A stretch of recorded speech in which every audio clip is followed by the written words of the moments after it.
No livro de Josué, no capítulo 6, nós temos o relato de Deus dando a direção para Josué de como ele devia proceder com relação à conquista da cidade de Jericó. Então Deus havia dado para o povo de Israel a terra de Canaã, e a primeira cidade daquela terra era a cidade de Jericó, só que tinha que ser conquistada, mas havia um muro enorme em altura e espessura, protegendo aquela cidade, e não havia meio humano de entrar naquela cidade. Então olha o que aconteceu, leia comigo por favor, versículo 1, capítulo 6, versículo 1 diz assim: Ora, Jericó estava rigorosamente fechada por causa dos filhos de Israel, ninguém saía nem entrava. Então disse o Senhor a Josué: Olha, entreguei na tua mão Jericó, o seu rei e os seus valentes. Olha para cá, então vamos por partes, por favor. Gostaria que você prestasse atenção. Vamos expor por partes, versículo por versículo, para você entender. Tem muita lição, mas para o tema de hoje, que é cura e libertação, é o seguinte: por que a Bíblia diz que Jericó estava rigorosamente fechada, ninguém entrava e ninguém saía? É um modo de dizer, olha, não tinha jeito, não tinha como alguém entrar, invadir e tomar aquela cidade.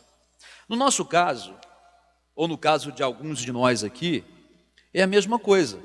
De repente, você se deparou com uma situação onde não há o que fazer, né? De repente você foi no médico e o médico falou: olha, meu cliente, não tem o que fazer. Tudo que eu podia eu fiz, agora não tem mais o que fazer. E o problema continua aí. Financeiramente, mesma coisa. De repente, você se deparou com um problema que não tem o que fazer, ninguém te empresta, não tem mais o crédito, não tem mais o que fazer, não tem pega. Está, vamos dizer, lascado financeiramente. De repente, um problema conjugal, não tem mais o que fazer, casamento, até o presente momento, acabou. Vamos dizer assim, não tem mais o que fazer, não tem mais volta, não tem solução. Filhos, nas drogas, uma droga medonha, assim que não tem mais o que fazer. Então, essa situação que o povo de Deus enfrentou, foi uma situação real, aconteceu historicamente, mas ela tem um significado espiritual para a gente. A Bíblia é assim, tudo que aconteceu lá serve de lição para a gente. Então muitas vezes a gente, mesmo sendo povo de Deus, porque aquele povo de Israel era povo de Deus, Deus havia escolhido aquele povo, então nós também somos escolhidos de Deus. Agora, não é porque nós somos escolhidos que os problemas não vêm contra nós, não, porque eles vêm. Aliás, ainda mais porque nós somos de Deus, os problemas vêm. O diabo ele lança, ele provoca para fazer com que a gente desista da fé. E a gente vê muita gente desistindo da fé por causa dos problemas. Eu desanimei porque não tinha solução, eu desanimei porque eu orei e não aconteceu nada. Peraí, você não entende o que é uma luta, o que é uma batalha? Uma batalha não é brincar um pouquinho e depois ir para casa descansar, não. Batalha é uma coisa violenta, batalha é uma coisa forte.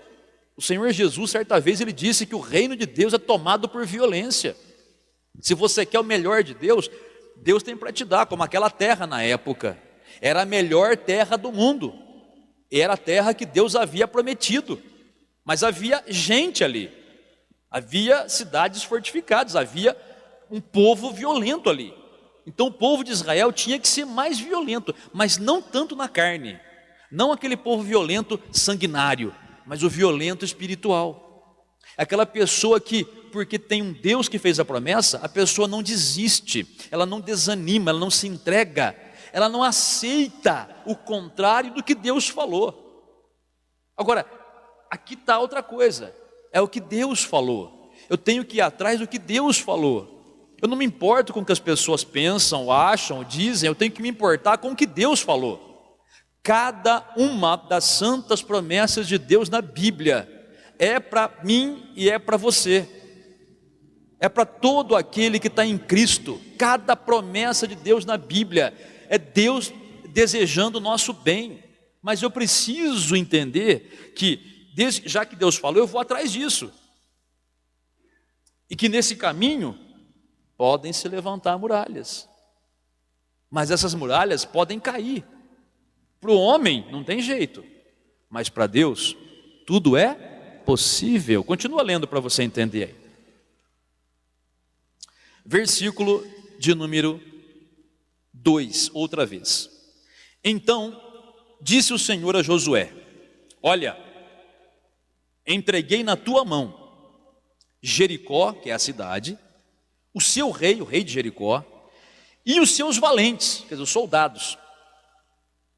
Vós, pois, todos os homens de guerra, rodeareis a cidade, cercando-a uma vez. Assim fareis por 6 dias. Dá uma paradinha de novo para você entender outra coisa. A promessa de Deus foi essa: olha, entreguei na tua mão Jericó, o seu rei e os seus valentes. Naquele momento ali, Jericó e o rei e os valentes significam o inferno, significa Satanás e significa os demônios, os anjos de Satanás. Lembra quando o Senhor Jesus falou para Pedro? As portas do inferno não prevalecerão contra a igreja. Que igreja? Não o templo, não a placa, mas o corpo de Cristo. A igreja somos nós.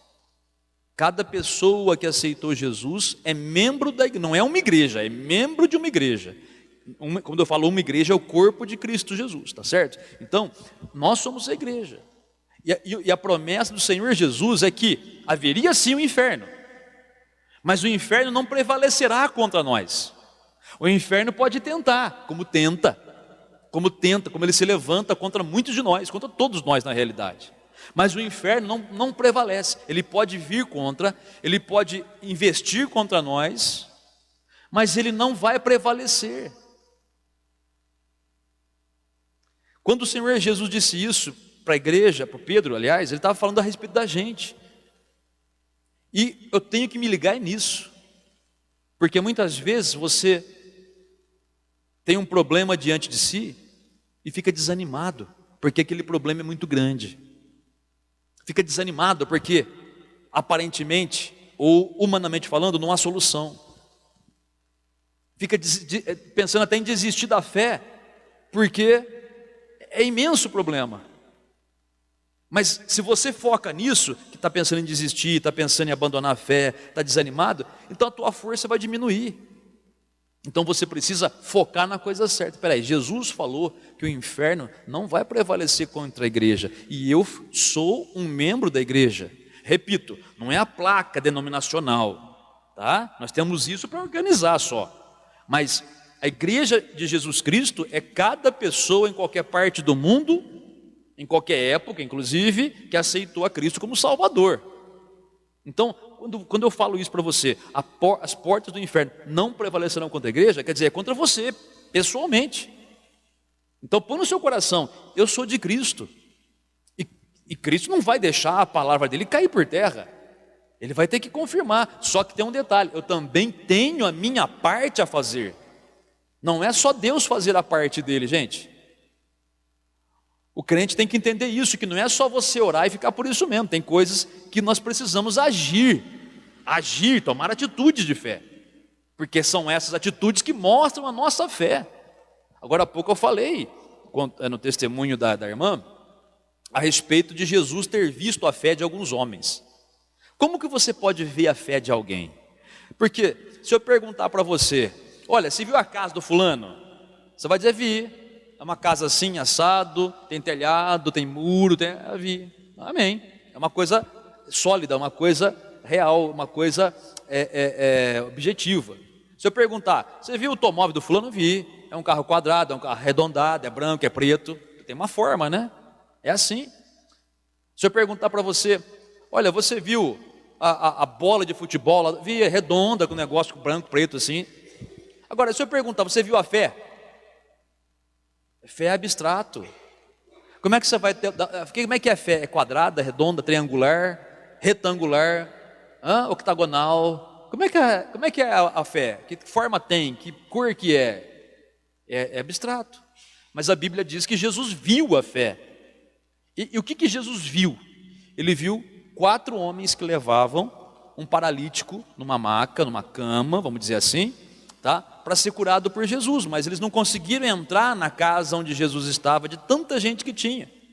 Então aqueles 4 homens, num esforço, conseguiram subir na casa, subir no eirado, né? A Bíblia na linguagem de hoje fala telhado, dá para entender, mas o certo não é telhado, é eirado. Qual a diferença? Telhado é uma cobertura com telha. Agora, o eirado é uma superfície plana, como se fosse uma laje, né? Só que não de concreto. É com madeira, cal, barro, uma massa que eles colocam lá, que durante a noite o pessoal, quando na época de calor, tomava uma fresca lá, né? Ficava lá se refrescando, ou então secava cereal, punha roupa para secar, é assim, né?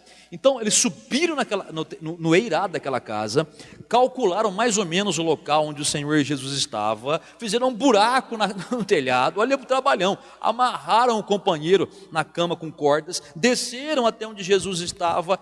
Foi isso que Jesus viu, atitude.